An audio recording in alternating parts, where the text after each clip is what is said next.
Subject economics social స్టడీస్లో topic ఆర్థిక వృద్ధి ఆర్థిక అభివృద్ధి ఎకనామిక్ గ్రోత్ అండ్ డెవలప్మెంట్ వీటి గురించి మనం పరిశీలిద్దాం. మొట్టమొదట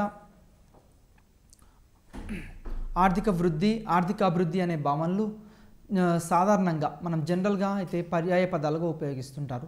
ప్రస్తుతం కూడా చాలామంది ఏమనుకుంటుంటారంటే ఆర్థిక వృద్ధి ఆర్థిక అభివృద్ధి అనే భావనలు ఒకే అర్థంలో ఉపయోగించడం జరుగుతుంది. సాధారణ ప్రజలు ఒకే అర్థంలో ఉపయోగించడం జరుగుతుంది. కానీ వాస్తవంగా పరిశీలిస్తే గ్రోత్ అండ్ డెవలప్మెంట్కి చాలా వ్యత్యాసం అనేది ఉంటుంది. కానీ సాధారణ ప్రజలందరూ ఆర్థిక వృద్ధి ఆర్థిక అభివృద్ధి ఒకటే అనే భావనలో ఉన్నారు. ఆర్థిక వృద్ధి అనే భావన ముఖ్యంగా అభివృద్ధి చెందిన దేశాలకు సంబంధించింది. ఎగ్జామినేషన్ పాయింట్ ఆఫ్ వ్యూలో ఇస్తాడు. గ్రోత్ అనే భావన ముఖ్యంగా దేనికి సంబంధించిన భావన? ఆప్షన్ ఏ అభివృద్ధి చెందుతున్న దేశాలు, ఆప్షన్ బి అభివృద్ధి చెందిన దేశాలు, ఆప్షన్ సి పై రెండు, ఆప్షన్ డి ఏది కాదని ఇస్తాడు. ఆర్థిక వృద్ధి లేకుంటే గ్రోత్ అనే భావన అభివృద్ధి చెందిన దేశాలకు సంబంధించింది. అదేవిధంగా ఆర్థిక అభివృద్ధి అంటే డెవలప్మెంట్. ఆర్థిక అభివృద్ధి అనేది అభివృద్ధి చెందుతున్న దేశాలకు సంబంధించిన భావన. ఆర్థిక అభివృద్ధికి చెందిన సమస్యలు అభివృద్ధి చెందుతున్న దేశాలకు చెందినవి. జనరల్గా ఆర్థిక అభివృద్ధి సంబంధించిన సమస్యలు ఉన్నాయనుకోండి, అవి మొత్తం ఆర్థిక అభివృద్ధి అంటే ఒక దేశం అభివృద్ధి చెందుతుంది. ఫర్ ఎగ్జాంపుల్ ఇండియానే తీసుకుందాం. ఇండియా అభివృద్ధి చెందుతున్న దేశం అని చెప్తాం, అంటే డెవలప్మెంట్ చెందుతున్న దేశం. మరి అభివృద్ధి చెందుతున్న భారతదేశం లాంటి దేశాల్లో ఏమేమి సమస్యలు ఉంటాయి?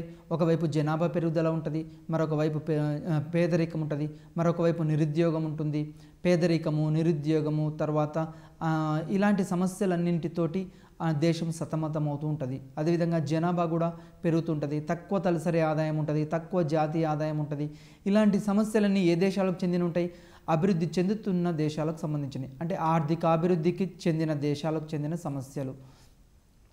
ఆర్థిక వృద్ధి ఎగ్జామినేషన్ పాయింట్ ఆఫ్ వ్యూలో ఏమడుగుతాడంటే గ్రోత్ అంటే ఏమిటి అని అంటాడు. గ్రోత్ అంటే ఏంటంటే దీర్ఘకాలంలో ఆర్థిక వ్యవస్థలోని వాస్తవిక సమిష్టి ఉత్పత్తి క్రమంగా పెరుగుతూ ఉన్నట్లయితే దాన్ని ఆర్థిక వృద్ధి అంటారు. అంటే ఒక దేశంలో దీర్ఘకాలంలో అంటే ఒక 10 సంవత్సరాలు 12 సంవత్సరాలు ఇట్లా కంటిన్యూగా తీసుకున్నప్పుడు ఆ దేశం యొక్క జిఎన్పి అయినా సరే జీడిపి అయినా సరే ఎట్లా ఉండాలి? పెరుగుతూ ఉండాలి. ఇట్లా దీర్ఘకాలంలో ఆర్థిక వస్తు ఉత్పత్తి పెరుగుతూ ఉంటే, జిఎన్పి జీడిపి ఇలాంటివి పెరుగుతూ ఉంటే, లేకుంటే తలసరి ఆదాయం పెరుగుతూ ఉంటే ఆ దేశాలను ఏమంటాము? ఆర్థిక వృద్ధి చెందుతున్న దేశంగా చెప్పడం జరుగుతుంది. అంటే ఆర్థిక వ్యవస్థలో వాస్తవిక సమిష్టి ఉత్పత్తి క్రమంగా పెరుగుతూ ఉండాలి. జిఎన్పి అనేది, జీడిపి అనేది, తర్వాత తలసరి ఆదాయం అనేది క్రమంగా ఏ దేశంలో అయితే పెరుగుతుందో ఆ దేశాన్ని ఆర్థిక వృద్ధి చెందిన దేశము అంటాము. ఎకనామిక్ గ్రోత్గా పరిగణించడం జరుగుతుంది. ఒక దేశంలో స్థూల దేశీయోత్పత్తి లేదా జాతీయోత్పత్తిలో సంభవించదగిన పెరుగుదలను ఆర్థిక వృద్ధి తెలియజేస్తుంది. మరొక దేశం ఆర్థికంగా వృద్ధి చెందింది లేకుంటే గ్రోత్ జరిగింది అని ఎట్లా చెప్తాము? ఒక దేశం ఆర్థికంగా వృద్ధి చెందింది అని ఎట్లా చెప్తాము అంటే ఆ దేశం యొక్క తలసరి ఆదాయం ఆధారంగా, లేదా ఆ దేశంలో జిఎన్పి ఆధారంగా, ఆ దేశంలో జీడిపి ఆధారంగా కూడా మనం చెప్పడం జరుగుతుంది. ఏ దేశంలో అయితే జీడిపి జిఎన్పిలు పెరుగుతూ ఉంటాయో, క్రమంగా పెరుగుతుంటాయో ఆ దేశం అభివృద్ధి చెందిన దేశంగా పరిగణించడం జరుగుతుంది. ఫర్ ఎగ్జాంపుల్ ఇప్పుడు అమెరికా, బ్రిటన్, ఫ్రాన్స్ ఇట్లాంటి దేశాలను ఏమంటున్నాము? ఇక్కడ ఆర్థిక వృద్ధి చెందిన దేశాలు అంటాం. ఆర్థిక వృద్ధి చెందిన దేశాల్లో జిఎన్పి జీడిపిలు ఇవి క్రమంగా పెరుగుతూ ఉంటాయి. ఒక దేశంలో వాస్తవిక జాతీయ ఆదాయంలో పెరుగుదల జనాభాలో పెరుగుదల రేటు కంటే ఎక్కువగా ఉంటే ఆర్థిక వృద్ధి చెందుతున్నట్లుగా చెప్పవచ్చు. ఫర్ ఎగ్జాంపుల్ ఒక దేశం యొక్క జాతీయ ఆదాయం తీసుకోండి. ఎగ్జాంపుల్కి దేశం యొక్క జాతీయ ఆదాయం అనేది జిఎన్పి అనేది 10% పెరిగింది. జనాభా అనేది 5% పెరుగుతుంది అనుకోండి. అంటే జిఎన్పి గ్రేటర్ దాన్ పాపులేషన్, జాతీయ ఆదాయము గ్రేటర్ దాన్ జనాభా. ఎక్కడైతే జాతీయ ఆదాయం అనేది జనాభా పెరుగుదల రేటు కంటే ఎక్కువగా ఉంటుందో ఆ దేశం అనేది అభివృద్ధి చెందిన దేశంగా చెప్పవచ్చు, ఆర్థిక వృద్ధిగా చెప్పవచ్చు. అంటే ఒక దేశంలో జనాభా పెరుగుదల రేటు కంటే జాతీయ ఆదాయంలో పెరుగుదల రేటు అనేది ఎక్కువగా ఉంటే ఆ దేశం త్వరగా వృద్ధి సాధించడానికి అవకాశం ఉంటుంది. అంటే ఇక్కడ ఎగ్జామినేషన్ పాయింట్ ఆఫ్ వ్యూలో మనం ఏమడుగుతాడు అంటే ఒక దేశం ఆర్థికంగా వృద్ధి చెందింది అంటే ఏ విధంగా ఉంటుంది అంటాడు. ఆప్షన్ ఏ జనాభా పెరుగుదల కంటే జాతీయ ఆదాయంలో పెరుగుదల తక్కువ, ఆప్షన్ బి జనాభా పెరుగుదల కంటే జాతీయ ఆదాయం పెరుగుదల ఎక్కువ, ఆప్షన్ సి పై రెండు, ఆప్షన్ డి ఏది కాదని ఇస్తాడు. అంటే ఇక్కడ అర్థమైంది, ఒక దేశం ఆర్థికంగా వృద్ధి చెందింది అంటే జాతీయ ఆదాయంలో పెరుగుదల రేటు జనాభా పెరుగుదల రేటు కంటే ఎక్కువగా ఉండాలి. జనాభాలో ప్రతి వ్యక్తి పొందగలిగే ఉత్పత్తిలో పెరుగుదలను ఆర్థిక వృద్ధికి చెందిన ముఖ్య విషయంగా చెప్పవచ్చు. అంటే ఇక్కడ ముఖ్య విషయం ఏంటి అంటే జిఎన్పి అనేది ఎక్కువగా ఉండాలి అని చెప్తున్నాము. జిఎన్పి ఎక్కువగా ఉండాలి. అది తలసరి ఆదాయం ఎట్లా వస్తుంది? జిఎన్పి బై జనాభాని వేస్తే తలసరి ఆదాయం వస్తుంది. అంటే తలసరి ఆదాయం ఈజ్ ఈక్వల్ టు ఆ దేశం యొక్క జాతీయ ఆదాయం బై జనాభా. అంటే జాతీయ ఆదాయాన్ని జనాభాతో భాగిస్తే వచ్చేదే ఇక్కడ తలసరి ఆదాయం. అంటే జనాభాలో ఒక వ్యక్తి ఎంత శాతం ఉత్పత్తిలో ఎంత శాతం అతని వాటా ఉంటుంది, ఈ విధంగా తెలియజేయడాన్ని ఇక్కడ ఆర్థిక వృద్ధికి చెందింది అని చెప్పవచ్చు. తలసరి ఉత్పత్తిలో పెరుగుదల కావాలంటే కేవలం స్థూల దేశీయోత్పత్తిలో పెరుగుదల సరిపోదు. ఒక దేశంలో తలసరి ఉత్పత్తిలో పెరుగుదల రావాలి అంటే ఓన్లీ జిఎన్పిలో పెరుగుదల ఉంటే సరిపోదు. మరి దేంట్లో జనాభా పెరుగుదల కంటే జిఎన్పి పెరుగుదల అనేది ఎక్కువగా ఉండాలి. అంటే ఆ దేశం యొక్క జాతీయ ఆదాయం అనేది జనాభా పెరుగుదల రేటు కంటే ఎక్కువగా ఉంటే మాత్రమే సరిపోతుంది. జనాభా పెరుగుదల స్థూల దేశీయోత్పత్తిలో పెరుగుదల కంటే ఎక్కువగా ఉంటే తలసరి ఉత్పత్తి, అంటే జనాభా పెరుగుదల అనేది స్థూల దేశీయోత్పత్తిలో పెరుగుదల కంటే ఎక్కువగా ఉంటే తలసరి ఉత్పత్తి తగ్గుతుంది. తలసరి ఉత్పత్తి ఇక్కడ ఎందుకు తగ్గుతుంది? జనాభా గ్రేటర్ దాన్ జిఎన్పి అవుతుంది. అంటే జనాభా పెరుగుదల రేట్ అనేది ఎక్కువగా ఉంటే జాతీయ ఆదాయం అనేది తగ్గి జనాభా పెరుగుదల రేటు అనేది జాతీయ ఆదాయం కంటే ఎక్కువగా ఉంటే తలసరి ఆదాయం తగ్గుతుంది. మరి రివర్స్లో ఆలోచిస్తే జనాభా పెరుగుదల రేట్ అనేది తక్కువగా ఉండి జాతీయ ఆదాయం పెరుగుదల రేట్ అనేది ఎక్కువగా ఉంటే తలసరి ఆదాయం ఇక్కడ ఎట్లుంటుంది? ఎక్కువగా ఉంటుంది. తలసరి ఉత్పత్తి ఎక్కువగా ఉంటుంది. కాబట్టి ఇక్కడ ముఖ్యంగా గుర్తుంచుకోవాల్సిన అంశం ఏంటి అంటే ఒక దేశం యొక్క తలసరి ఉత్పత్తి పెరగాలి అంటే ప్రధానంగా అది జిఎన్పి పైన ఆధారపడదు. జిఎన్పితో పాటు జనాభా పెరుగుదల రేటుపై ఆధారపడి ఉంటుంది. ఒక దేశం యొక్క తలసరి ఉత్పత్తి పెరగాలి అంటే జిఎన్పి పెరగాలి ప్లస్ దాంతోపాటు జనాభా అనేది తగ్గాలి. ఆర్థికవేత్తల ఉద్దేశం ప్రకారం ఒక దేశ ప్రగతి అనేది అది ధనిక లేదా పేద దేశమైన ఆర్థిక వృద్ధికి సంబంధించిన 4 కారకాల మీద ఆధారపడి ఉంటుంది. ఆర్థికవేత్తల ప్రకారం ఏంటంటే ఒక దేశం అభివృద్ధి చెందిందా, గ్రోత్, డెవలప్మెంట్ దేని మీద ఆధారపడి ఉంటుందంటే అది 4 కారకాల మీద ఆధారపడి ఉంటుంది. అది ధనిక దేశమా, పేద దేశమా, ఈ విధంగా గుర్తించడానికి డెవలప్డ్ కంట్రీయా, అన్డెవలప్డ్ కంట్రీయా అనేది చెప్పడానికి ప్రధానంగా 4 కారకాల మీద ఆధారపడి ఉంటుంది. 4 అంశాలు ఇక్కడ. ఒకటి శ్రామిక శక్తి నాణ్యత మరియు ఉత్పత్తి పరిమాణం మీద ఆధారపడి ఉంటుంది. ఏ దేశంలో అయితే శ్రామిక శక్తి అనేది నాణ్యంగా ఉండాలి, క్వాలిటీగా ఉండాలి మరియు పరిమాణం కూడా ఉండాలి. ఫర్ ఎగ్జాంపుల్ ఇప్పుడు అభివృద్ధి చెందుతున్న దేశాలు తీసుకుందాం. అభివృద్ధి చెందుతున్న దేశాల్లో శ్రామిక శక్తి ఎక్కువగా ఉంటుంది. భారతదేశం లాంటి దేశాల్లో 121 కోట్లకు ఎక్కువగా ఉంది మన దేశ జనాభా. మరి ఈ దేశ జనాభాలో ఆటోమేటిక్గా శ్రామిక శక్తి కూడా ఎక్కువగా ఉంది. కానీ శ్రామిక నాణ్యత ఎట్లా ఉంది? తక్కువగా ఉంది. మరి ఏ దేశం యొక్క శ్రామిక నాణ్యత ఎక్కువగా ఉంటుందో ఆ దేశంలో ఏమవుతుంది అంటే వృద్ధి రేటు ఎక్కువగా ఉంటుంది. మరి శ్రామిక నాణ్యత పెరగాలంటే ఇలా అభివృద్ధి చెందుతున్న భారతదేశం లాంటి దేశాల్లో ఏం కావాలి? ఎడ్యుకేషన్ కావాలి, విద్య కావాలి. ఏ దేశం అయితే విద్యాపరంగా ఆరోగ్యపరంగా ఎక్కువగా అభివృద్ధి సాధిస్తుందో ఆ దేశంలో శ్రామిక శక్తిలో నాణ్యత పెరుగుతుంది. ఫర్ ఎగ్జాంపుల్ ఇప్పుడు అభివృద్ధి చెందిన అమెరికా, బ్రిటన్, ఫ్రాన్స్ ఇలాంటి దేశాలని అక్కడ శ్రామిక శక్తిలో నాణ్యత ఉంటుంది, అంటే క్వాలిటీ. మనమందరం ఇప్పుడు అమెరికా అని పరిగెడుతున్నారు. మన యువకులు, చదువుకున్న యువకులంతా అమెరికా వైపు వెళ్తున్నారు.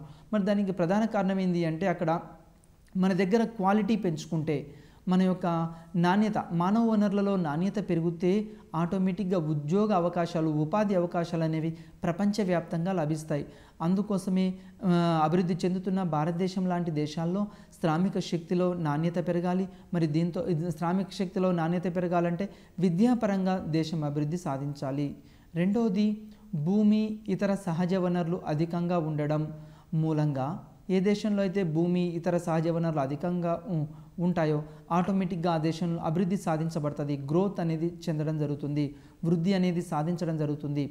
అంటే ఒక దేశం అభివృద్ధి దేని మీద ఆధారపడి ఉంటుందంటే ఆ దేశంలో ఉన్న భూమిపైన ఆధారపడి ఉంటుంది, సహజ వనరులపైన ఆధారపడి ఉంటుంది. ఈరోజు గల్ఫ్ కంట్రీస్ తీసుకోండి. గల్ఫ్ కంట్రీస్ ప్రధానంగా దేని మీద ఆధారపడ్డాయి? ఆయిల్ మీద ఆధారపడింది, చమురు ఉత్పత్తి పైన ఆధారపడి ఉంది. మరి ఆ దేశాలు అభివృద్ధి సాధిస్తున్నాయి అంటే ఆ దేశంలో ఉన్న రిసోర్సెస్ మీద. ఈరోజు భారతదేశంలో కూడా అన్ని రకాల వనరులు ఉన్నాయి. కాబట్టి భారతదేశం ఈరోజు త్వరగా అభివృద్ధి సాధించడానికి అవకాశం ఉంది. అంటే ఏ దేశంలో అయితే భూమి సహజ వనరులు ఎక్కువగా ఉంటాయో ఆ దేశం త్వరగా అభివృద్ధి సాధించడానికి అవకాశం ఉంటుంది. అంటే ఉన్న వనరులని, ఖనిజ వనరులని మనము యూటిలైజేషన్ చేసుకోవాలి. భారతదేశం లాంటి దేశాలు, ఒక దేశం అభివృద్ధి సాధించాలి అంటే ఆ దేశంలో గనులు ఉండాలి, ఖనిజాలు ఉండాలి, అదేవిధంగా భూమి క్వాలిటీ ఉండాలి, వాటర్ రిసోర్స్ ఉండాలి. ఈ విధంగా ఒక దేశం యొక్క అభివృద్ధి అనేది, గ్రోత్ రేట్ అనేది దేని మీద ఆధారపడి ఉంటుందంటే ఆ దేశంలో ఉన్న న్యాచురల్ రిసోర్సెస్పై ఆధారపడి ఉంటుంది. ఒక దేశం అభివృద్ధి సాధించాలంటే ఖచ్చితంగా ఆ దేశంలో నీటి వనరులు మంచిగా ఉండాలి, సకాలంలో వర్షాలు పడాలి, అదేవిధంగా ఖనిజ వనరులని ఉపయోగించుకోగలిగే సాంకేతిక పరిజ్ఞానం కూడా ఇక్కడ ఉంటుంది. నెక్స్ట్ మూడోది, మూలధన కల్పన నిల్వ ఎక్కువగా ఉండడం. ఇప్పుడు ఒక దేశం అభివృద్ధి సాధించాలి అంటే ఆ దేశంలో మూలధన సంచయనం అనేది ఎక్కువగా ఉండాలి. మూలధన సంచయనం ఎక్కువగా ఉండాలి అంటే దేశంలో పొదుపు రేట్ ఎక్కువగా ఉండాలి. దేశంలో పొదుపు రేట్ ఎక్కువగా ఉండాలంటే ఆ దేశంలో ఉత్పత్తి, ఉద్యోగితలు, వినియోగం ఎక్కువగా ఉండాలి. తర్వాత ఉపాధి అవకాశాలు ఎక్కువగా ఉండాలి. అంటే ఒక దేశంలో మూలధన కల్పన ఎక్కువగా ఉంటే పెట్టుబడి ఎక్కువగా ఉంటుంది. పెట్టుబడి ఎక్కువగా ఉంటే ఆ దేశంలో పెట్టుబడి ఎక్కువగా ఉంటే ఎంప్లాయ్మెంట్ అవకాశాలు ఎక్కువగా ఉంటాయి. ఏ దేశంలో అయితే ఎంప్లాయ్మెంట్ అవకాశాలు ఎక్కువగా ఉంటాయో ఆటోమేటిక్గా ఆ దేశంలో ఉత్పత్తి అనేది పెరుగుతుంది. ఉత్పత్తి అనేది పెరిగితే ఆ దేశంలో డిమాండ్ పెరుగుతుంది. డిమాండ్ పెరగడం ద్వారా సప్లై పెరుగుతుంది. సప్లై పెరగడం ద్వారా వస్తు సేవల ఉద్యమదారులకి లాభాలు పెరుగుతాయి. లాభాలు పెరగడం ద్వారా ఆ దేశంలో మళ్ళీ తిరిగి పెట్టుబడి పెట్టడానికి అవకాశం ఉంటుంది. అంటే ఇక్కడ ప్రజల యొక్క సేవింగ్స్ పెరుగుతాయి. సేవింగ్స్ పెరగడం ద్వారా క్యాపిటల్ అక్యుములేషన్, ఇక్కడ మూలధన సంచయనం అనేది పెరుగుతుంది. మూలధన సంచయనం పెరగడం ద్వారా ఆ దేశం త్వరగా అభివృద్ధి సాధిస్తుంది. అంటే మూలధన కల్పన అనేది, మూలధన నిల్వ అనేది ఎక్కువగా ఆధారపడి ఉంటుంది.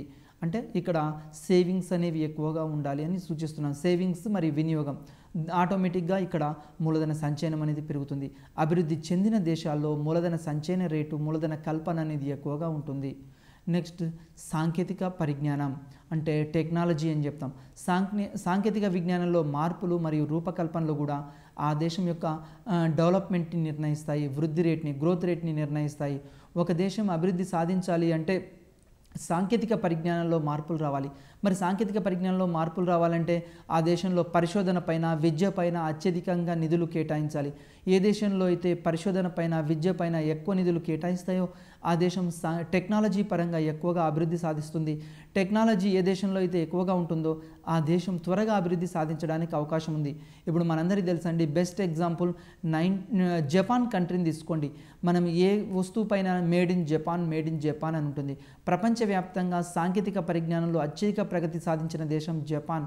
మరి దానికి గల ప్రధాన కారణం ఏంటంటే ఆ దేశంలో మానవ వనరులలో నాణ్యమైన మానవ వనరులు ఉన్నాయి. విద్యపై ఎక్కువగా, పరిశోధన రంగంపై ఎక్కువగా కేటాయిస్తున్నారు. ఈరోజు అభివృద్ధి చెందిన బ్రిటన్, ఫ్రాన్స్, అమెరికా, జపాన్ ఇట్లాంటి కంట్రీస్లో, జర్మనీ ఇలాంటి దేశాల్లో పరిశోధనపై ఎక్కువ నిధులు కేటాయించి సాంకేతిక పరిజ్ఞానం అనేది ఎక్కువగా ఉంటుంది. కాబట్టి ఆటోమేటిక్గా ఆ దేశము అభివృద్ధి అనేది ఎక్కువగా సాధించడం జరుగుతుంది. అంటే టెక్నాలజీ పరంగా ఆ దేశంలో ఎక్కువ అభివృద్ధి అనేది సాధించడం జరుగుతుంది. నెక్స్ట్, రెండవ అంశము ఆర్థిక అభివృద్ధి, ఎకనామిక్ డెవలప్మెంట్ అని చెప్తాం. ఎకనామిక్ డెవలప్మెంట్ అంటే ఆర్థిక అభివృద్ధి అనేది ఆర్థిక వృద్ధి కంటే విస్తృతమైన భావన. ఎగ్జామినేషన్ పాయింట్ ఆఫ్ వ్యూలో ఇది వెరీ వెరీ ఇంపార్టెంట్ అండి. ఆర్థిక అభివృద్ధి అనేది, డెవలప్మెంట్ అనేది గ్రోత్ కంటే ఎక్కువ విస్తృతమైనది. ఆర్థిక వృద్ధి అనేది పరిమితమైనది, ఆర్థికాభివృద్ధి అనేది విస్తృతమైనది. ఎందుకు ఆర్థికాభివృద్ధి విస్తృతమైందంటే ఒక దేశం ఆర్థికాభివృద్ధి సాధిస్తుంది అంటే ఆటోమేటిక్గా దాంట్లో వృద్ధి ఉంటుంది. వృద్ధితో పాటు ఆ దేశంలో సాంఘిక, ఆర్థిక, రాజకీయ అన్ని అంశాలని పరిగణలోకి తీసుకుంటే దాన్ని ఆర్థికాభివృద్ధి చెందిన దేశంగా పరిగణించడం జరుగుతుంది.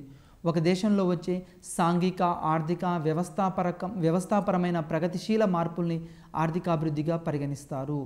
ఇక్కడ చూడండి, ఆర్థికాభివృద్ధిలో వచ్చే మార్పులు ఏందని ఎగ్జామినేషన్ పాయింట్ ఆఫ్ వ్యూలో ఖచ్చితంగా అడుగుతాడు. గ్రోత్ కంటే డెవలప్మెంట్ అనేది విస్తృతమైనది. నెంబర్ 1 పాయింట్, గ్రోత్ కంటే డెవలప్మెంట్ అనేది విస్తృతమైనది. మరి డెవలప్మెంట్లో ఏముంటుంది? సాంఘిక, ఆర్థిక, వ్యవస్థాపరమైన దాంట్లో ప్రగతిశీలకమైన మార్పుల్ని సూచిస్తుంది. డెవలప్మెంట్లో ప్రగతిశీలకమైన మార్పుల్ని సూచించడం జరుగుతుంది. ఒక దేశంలో సాంఘిక పరంగా, ఆర్థిక పరంగా ఇలాంటి మార్పుల్లో మార్పు అనేది ఉండాలి. ఫర్ ఎగ్జాంపుల్ భారతదేశం తీసుకోండి. భారతదేశంలో సాంఘిక పరంగా ఈరోజు మూఢనమ్మకాలు, మూఢాచారాలు అనేవి తగ్గినాయి. స్వతంత్రానికి పూర్వం ఎక్కువగా మూఢనమ్మకాలు, మూఢాచారాలు అనేవి, కానీ నేడు శాస్త్రీయ వైఖరులు డెవలప్ అయ్యాయి. దేశంలోని ప్రజల మధ్య మూఢనమ్మకాలు అనేవి తగ్గాయి. విద్యార్థుల్లో కూడా ఎడ్యుకేషన్ అనేది పెంపొందించడం జరుగుతుంది. ఈరోజు విద్య అనేది ఎక్కువగా అభివృద్ధి సాధించడం జరిగింది. అదే పరంగా ఆర్థికంగా కూడా ఇక్కడ వ్యవస్థాపరమైన మార్పుల్లో కూడా ఎక్కువ మార్పులు అనేవి చోటు చేసుకోవడం జరిగింది. నెక్స్ట్, సిపి కిండల్ బర్గర్ ప్రకారం ఆర్థిక వృద్ధి అనేది అధిక ఉత్పత్తిని, ఆర్థికాభివృద్ధి అధిక ఉత్పత్తితో పాటు ఆ ఉత్పత్తిని చేయడానికి దోహదం చేసే సాంకేతిక, సంస్థాపరమైన మార్పులను తెలియజేస్తుంది. ఈ ఎగ్జామినేషన్ పాయింట్ ఆఫ్ వ్యూలో ఏమిస్తాడంటే ఇట్లాంటి ఒక డెఫినేషన్ ఇస్తాడు. దీన్ని ఎవరన్నారని అడుగుతుంటాడు.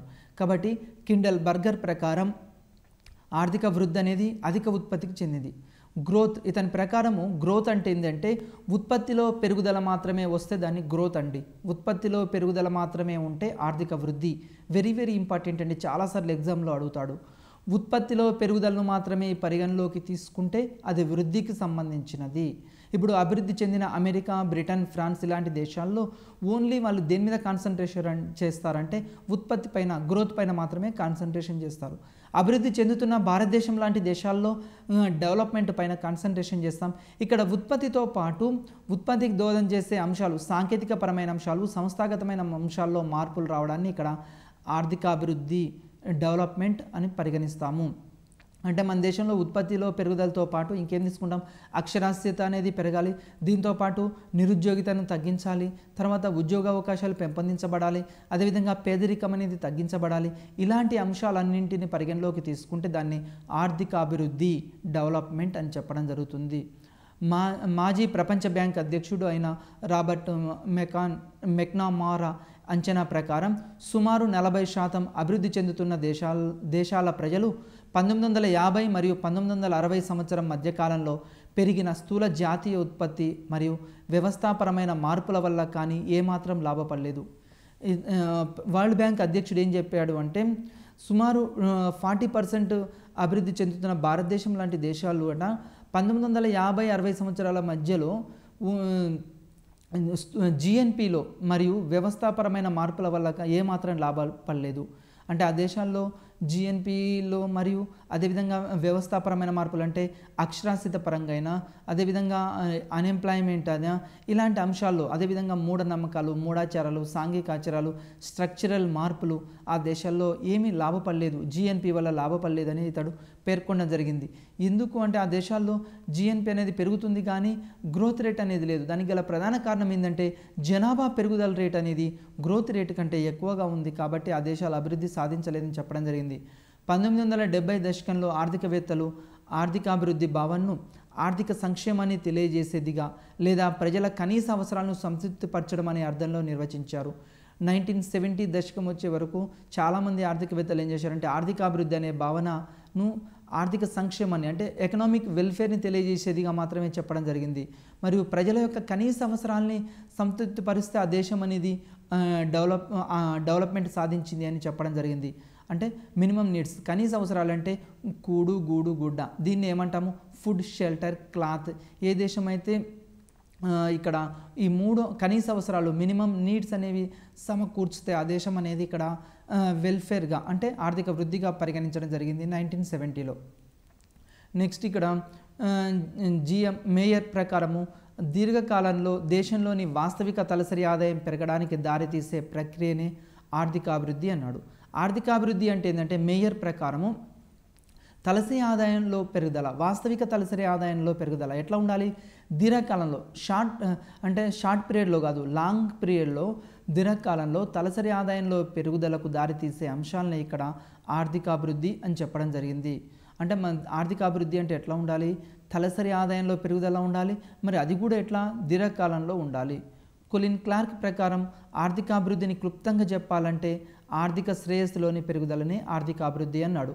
కొలిన్ క్లార్క్ క్లార్క్ ప్రకారం ఏంటంటే డెవలప్మెంట్ అంటే ఏంటి అంటే ఆర్థిక శ్రేయస్సులో పెరుగుదల, ఇక్కడ వ్యక్తుల యొక్క శ్రేయస్సులో పెరుగుదల ఉండాలి. ఫర్ ఎగ్జాంపుల్ ఒక దేశంలో పేదరికం అనేది తక్కువగా ఉండాలి, నిరుద్యోగిత రేట్ అనేది తక్కువగా ఉండాలి, ఉపాధి అవకాశాలు అనేవి పెరగాలి, అదేవిధంగా జనాభా పెరుగుదల రేట్ అనేది తక్కువగా ఉండాలి. ఇట్లాంటి అంశాల్లో మార్పులు తీసుకొస్తే ఆ దేశం డెవలప్మెంట్ అవుతుంది అని చెప్పడం జరుగుతుంది ఇతని ప్రకారం. నెక్స్ట్ మైకెల్ పి తోడార్ ఈ ఆర్థికవేత్త ప్రకారం ఆర్థికాభివృద్ధి అనేది బహుముఖమైన అభివృద్ధి ప్రక్రియ. వెరీ వెరీ ఇంపార్టెంట్ అండి, చాలాసార్లు అడిగాడు. మైకెల్ పి తోడార్ ప్రకారము ఆర్థికాభివృద్ధి డెవలప్మెంట్ అనేది బహుముఖమైన అభివృద్ధి ప్రక్రియ అంటాడు. బహుముఖమైన ప్రక్రియ అంటే ఏంటంటే సామాజిక నిర్మాణంలో ప్రజామోదమైన వైఖరులు, జాతీయ సంస్థల్లో చెప్పుకోదగ్గ మార్పుల ప్రక్రియలో భాగం అంటాడు. ఇతని ప్రకారం ఏంటంటే ఓన్లీ ఉత్పత్తిలో పెరుగుదల వస్తే మాత్రమే సరిపోదు. ఒక దేశంలో ఉత్పత్తిలో పెరుగుదల ఉంటే ఆ దేశం అభివృద్ధి చెందిన దేశం కాదు. ఉత్పత్తిలో పెరుగుదలతో పాటు సాంఘిక వ్యవస్థాపూర్వకమైన అంశాల్లో మార్పులు తీసుకురావాలి అని చెప్పడం జరిగింది. సాంఘిక వ్యవస్థాపూర్వకమైన మార్పులు అంటే మనందరికీ తెలుసు, ఎడ్యుకేషన్ అనేది పెరగాలి, అంటే అక్షరాస్యత రేట్ అనేది పెరగాలి, అదేవిధంగా జనాభా పెరుగుదల రేట్ అనేది తక్కువగా ఉండాలి, శిశు మరణాల రేటును తగ్గించాలి, ఈ విధంగా అభివృద్ధి అనేది సాధించాలి. వివిధ రంగాల్లో లింగ వివక్షత అనేది తగ్గాలి, వీటన్నిటినీ పరిగణలోకి తీసుకోవాలని చెప్పాడు. అంతేకాకుండా త్వరితగతిన ఆదాయ పెరుగుదల, అసమానతల తగ్గుదల, సాపేక్ష పేదరిక నిర్మూలన ఈ ప్రక్రియలో ఉంటాయి. ఈ ప్రక్రియలో ఇంకేమేమి అంశాలు ఉంటాయంటే ఆదాయంలో పెరుగుదల అనేది ఉంటుంది. దీంతోపాటు అసమానతలు తగ్గించాలి, అంటే ధనిక పేదరికం పేదవారి మధ్య, ధనిక వర్గం పేదవారి మధ్య ఆదాయ సమానతలు తగ్గాలి, అంటే దేశంలో భూ సంస్కరణలు అమలు జరగాలి. అదేవిధంగా దేశంలో ఉన్న సంపదను దేశంలో ఉన్న సంపద అనేది పునఃపంపిణీ జరగాలి, ఆదాయ సమానతలు తగ్గాలి. ధనిక పేదరికం ఈ రెండు వర్గాల మధ్య అంతరం తగ్గితే ఆటోమేటిక్గా ఆ దేశంలో అభివృద్ధి సాధించింది అని చెప్పవచ్చు, డెవలప్మెంట్ సాధించింది. నెక్స్ట్ యునైటెడ్ నేషన్ నిపుణుల కమిటీ ప్రకారం అభివృద్ధి అనేది కేవలం మానవుని భౌతిక అవసరాలే కాకుండా అతని సామాజిక జీవనంలో పెరుగుదలను పరిగణలోకి తీసుకుంటుందని చెప్పాడు. ఇక్కడ ఏమంటుందంటే భౌతిక అవసరాలు అంటే ఉత్పత్తిలో పెరుగుదలనే కాకుండా సామాజిక అంశాలు అంటే ఏం చెప్పాము? వివాహ వ్యవస్థ, కుటుంబ వ్యవస్థ, దీంతోపాటు విద్య, సాంకేతిక పరిజ్ఞానము, ఇలాంటి అంశాలన్నింటినీ పరిగణలోకి తీసుకోవాలి. మూఢనమ్మకాలు, మూఢాచారాలు కాకుండా శాస్త్రీయ వైఖరులు, శాస్త్రీయ ఆలోచనలు డెవలప్ కావాలి, వీటన్నిటినీ పరిగణలోకి తీసుకోవాలని చెప్పడం జరిగింది. అభివృద్ధి అనేది కేవలం ఆర్థిక వృద్ధిని మాత్రమే కాకుండా వృద్ధితో పాటు సాంఘిక, సాంస్కృతిక, సంస్థాపరమైన, ఆర్థికపరమైన మార్పుల్లో అని పరిగణలోకి తీసుకోవాలి. ఇక్కడ ఆర్థికాభివృద్ధి అంటే ఏంటి అంటే ఉత్పత్తిలో పెరుగుదలతో పాటు దేశంలో సాంఘిక వ్యవస్థలో మార్పులు తీసుకురావాలి. ఫర్ ఎగ్జాంపుల్ ఇండియాని తీసుకోండి. 1947కు ముందు భారతదేశంలో అక్షరాస్యత రేట్ ఎట్లా ఉంది, జనాభా పెరుగుదల రేట్ ఎట్లా ఉంది, ఇప్పుడు ఎట్లా ఉంది? అక్షరాస్యత రేటు పెరిగింది, జనాభా పెరుగుదల రేట్ అనేది ఇక్కడ పెరుగుతుంది కానీ తగ్గింది. ఇక్కడ జనాభా అనేది పెరిగింది కానీ పెరుగుదల రేట్ అనేది ప్రస్తుతం తగ్గింది. 1950, 1991 వరకు మాత్రం పెరిగింది కానీ ఇప్పుడు ప్రజెంట్ తీసుకుంటే మాత్రం జనాభా పెరుగుదల రేట్ అనేది తగ్గింది కానీ జనాభా అనేది పెరుగుతుంది. ఈ విధంగా అదేవిధంగా సాంఘికపరమైన అంశాల్లో టెక్నాలజీ పరంగా ఇంతకుముందు అగ్రికల్చర్ సెక్టర్లో నాగళ్ళు ఇలాంటివి ఉపయోగించేవాళ్ళు కానీ ప్రస్తుతం ట్రాక్టర్లు, మిషన్స్ ఇట్లాంటివి ఉపయోగించడం జరుగుతుంది. ఈ విధంగా సాంఘిక వ్యవస్థాపరమైన మార్పుల్లో వివిధ రకాల అంశాల్లో మార్పులు తీసుకురావడం.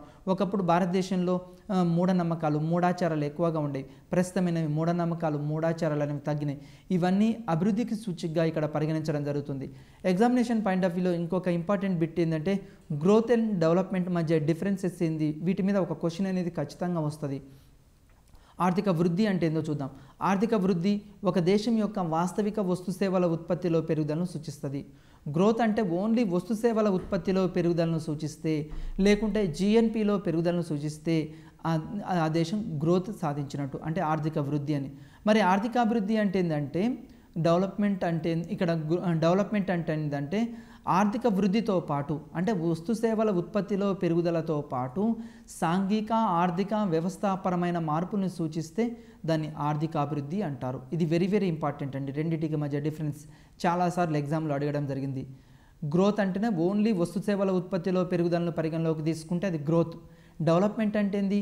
వస్తు సేవల ఉత్పత్తిలో పెరుగుదలతో పాటు అంటే ప్రొడక్షన్తో పాటు సాంఘిక వ్యవస్థాపరమైన అంశాల్లో మార్పులు. రెండవ అంశము ఆర్థిక వృద్ధి ఒక దృగ్విషయం. అది ఒక్క ఉత్పత్తి మీదనే కాన్సన్ట్రేషన్ చేస్తుంది ఆర్థిక వృద్ధి. గ్రోత్ అనేది ఓన్లీ ఉత్పత్తి మీదనే కాన్సన్ట్రేషన్ చేస్తుంది. అభివృద్ధి చెందిన అమెరికా, బ్రిటన్, ఫ్రాన్స్ దేశాలు దేని మీద కాన్సన్ట్రేషన్ చేస్తాయి? గ్రోత్ మీద కాన్సన్ట్రేషన్ చేస్తాయి. అంటే ఉత్పత్తిలో పెరుగుదలను మాత్రమే తీసుకుంటాయి. మరి అభివృద్ధి చెందుతున్న భారతదేశం లాంటి దేశాల్లో ఇది ఆర్థికాభివృద్ధి అనేది బహుముఖమైన ప్రక్రియ. ఓన్లీ ఉత్పత్తిలో పెరుగుదలతో పాటు వ్యవస్థలో మార్పులు తీసుకురావాలి. సాంఘిక వ్యవస్థాపరమైన అంశాల్లో మార్పులు అనేవి తీసుకుంటారు. ఇది పరిగణలోకి తీసుకోవాలి. నెక్స్ట్ మూడో అంశము ఆర్థిక వృద్ధి ముఖ్యంగా అభివృద్ధి చెందిన దేశాలకు చెందింది. ఆర్థిక వృద్ధి అనేది గ్రోత్ అనేది ఓన్లీ ఇక్కడ అభివృద్ధి చెందిన దేశాలకు సంబంధించిన అంశం.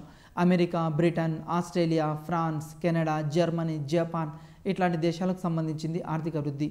ఆర్థికాభివృద్ధి అనేది అభివృద్ధి చెందుతున్న దేశాలకు సంబంధించింది. ఎగ్జాంపుల్ ఇండియా, పాకిస్తాన్, తర్వాత చైనా, నేపాల్ ఇట్లాంటి అభివృద్ధి చెందుతున్న దేశాలకు చెందిన అంశము. నెక్స్ట్ గ్రోత్ అనేది ప్రభుత్వ ప్రమేయం లేకుండా ఆర్థిక వృద్ధిని సాధించవచ్చు. ఇక్కడ అభివృద్ధి చెందిన అమెరికా, బ్రిటన్, ఫ్రాన్స్ లాంటి దేశాల్లో ప్రభుత్వ ప్రమేయం అనేది ప్రభుత్వ జోక్యం అనేది తక్కువగా ఉంటుంది. కానీ ప్రభుత్వ జోక్యం అనేది అక్కడ తక్కువగా ఉంటుంది. కానీ అభివృద్ధి చెందుతున్న భారతదేశం లాంటి దేశాల్లో ప్రభుత్వ జోక్యం లేకుండా ఆర్థికాభివృద్ధి అనేది సాధ్యం కాదు. ఎందుకు అంటే ప్రాథమిక దశలో అవసరం. ఒక దేశం అభివృద్ధి సాధించాలి అంటే ప్రభుత్వ జోక్యం తప్పనిసరిగా అవసరం. అభివృద్ధి చెందుతున్న భారతదేశం లాంటి దేశాల్లో ఇక్కడ ప్రణాళికలు, నీతి ఆయోగ్ లాంటి సంస్థలు ఉన్నాయి. మరి ఏ రంగంలో పెట్టుబడి పెట్టాలి? అగ్రికల్చర్ సెక్టర్లో ఇన్వెస్ట్మెంట్ చేయాలా? ఇండస్ట్రియల్ సెక్టర్లో ఇన్వెస్ట్మెంట్ చేయాలా? ఏ వస్తువును ఉత్పత్తి చేయాలి? వినియోగ వస్తువులను ఉత్పత్తి చేయాలా? విలాస వస్తువులను ఉత్పత్తి చేయాలా? సౌకర్య వస్తువులను ఉత్పత్తి చేయాలా అనేది ఇక్కడ ప్రభుత్వ జోక్యం అనేది ఇట్లాంటి దేశాలకు అవసరము. నెక్స్ట్ అదేవిధంగా ఐదవది ఆర్థిక వృద్ధి ఒక దేశంలోని పరిమాణాత్మక మార్పుని మాత్రమే పరిగణలోకి తీసుకుంటుంది. వెరీ వెరీ ఇంపార్టెంట్ అండి. చాలాసార్లు అడిగాడు. గ్రోత్లో ఓన్లీ పరిమాణాత్మక అంశాలు మాత్రమే పరిగణలోకి తీసుకుంటారు. డెవలప్మెంట్లో ఆర్థికాభివృద్ధిలో పరిమాణాత్మక అంశాలతో పాటు గుణాత్మక అంశాలను కూడా ఇక్కడ పరిగణలోకి తీసుకుంటారు. ఇది వెరీ వెరీ ఇంపార్టెంట్. అంటే పరిమాణాత్మక అంశాలతో పాటు అంటే ఉత్పత్తిలో పెరుగుదలతో పాటు వ్యవస్థాపూర్వకమైన సాంఘికపరమైన అంశాలను ఇక్కడ పరిగణలోకి తీసుకున్నాం. అంటే ఎడ్యుకేషన్ ఎట్లా ఉంది, అక్షరాస్యత ఎంత ఉంది, జనాభా పెరుగుదల రేట్ ఎట్లా ఉంది, నిరుద్యోగిత రేట్ ఎట్లా ఉంది, తర్వాత ఆయు ప్రమాణం ఎట్లా ఉంది, ఆరోగ్యం ఎట్లా ఉంది, ఇలాంటి అంశాలన్నిటి గుణాత్మకమైన అంశాల్లో మార్పులు తీసుకురావడాన్ని ఆర్థికాభివృద్ధి అని చెప్పడం జరుగుతుంది. ఆర్థికాభివృద్ధిని ప్రభావితం చేసే అంశాలు ఇండికేటర్ ఆఫ్ ఎకనామిక్ డెవలప్మెంట్. మరి ఆర్థికాభివృద్ధిని ఏ ఏ అంశాలు ప్రభావితం చేస్తాయి? ఆర్థికాభివృద్ధిని ప్రభావితం చేసే అంశాలని ఇక్కడ 3 రకాలుగా వర్గీకరించవచ్చు. ఇవి కూడా ఎగ్జామినేషన్ పాయింట్ ఆఫ్ వ్యూలో ఇంపార్టెంట్ అండి. ఎగ్జామినేషన్ పాయింట్ ఆఫ్ వ్యూలో ఎట్లా అడుగుతాడు అంటే ఆర్థికాభివృద్ధిని ఈ క్రింది అంశం ప్రభావితం చెయ్యదు అని ఇస్తాడు. 3 అంశాలను ప్రభావితం చేసేవి ఇస్తాడు. 4వది ఇంకోటి చెయ్యంది ఇస్తాడు. ఆర్థికాభివృద్ధి ఇక్కడ తీసుకుందాం. ఆర్థికాభివృద్ధిని ప్రభావితం చేసే అంశాలు నెంబర్ 1 సహజ అంశాలండి, నెంబర్ 2 ఆర్థికపరమైన వనరులు, నెంబర్ 3 ఆర్థికేతర వనరులు. నెంబర్ 1 సహజ వనరులు లేదా సహజ అంశాలు, నెంబర్ 2 ఆర్థికపరమైన వనరులు. ఈ ఆర్థికపరమైన వనరులను మళ్ళీ తిరిగి ఏ మూలధన, బి విక్రయం కాగల మిగులు.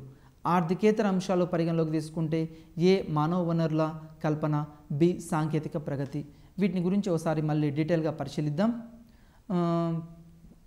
ఇక్కడ ఆర్థికాభివృద్ధి వనరులు ఇంకా ఏం తీసుకున్నామంటే ఆర్థికపరమైన వనరుల్లో సి విదేశీ వ్యాపారం, ఆర్థికేతరమైన అంశాల్లో సి రాజకీయ స్వాతంత్రం, డి సామాజిక వ్యవస్థ, ఈ అవినీతి, ఎఫ్ అభివృద్ధి చెందాలనే కోరిక. ఇవన్నీ వీటిని ఒకసారి మళ్ళీ క్లియర్గా పరిశీలిస్తే ఒకటి ఆర్థికాభివృద్ధిని ప్రభావితం చేసే కారకాల్లో నెంబర్ 1 సహజ వనరులు న్యాచురల్ రిసోర్సెస్ని తీసుకుంటే జాకబ్ వైనర్, జే బౌమల్ అనే ఆర్థికవేత్త ప్రకారం మరియు అదేవిధంగా లూయిస్ మొదలైన ఆర్థికవేత్తల ప్రకారం ఆర్థికాభివృద్ధిలో సహజ వనరుల పాత్ర అనేది ఎనలేనిగా ఉంది.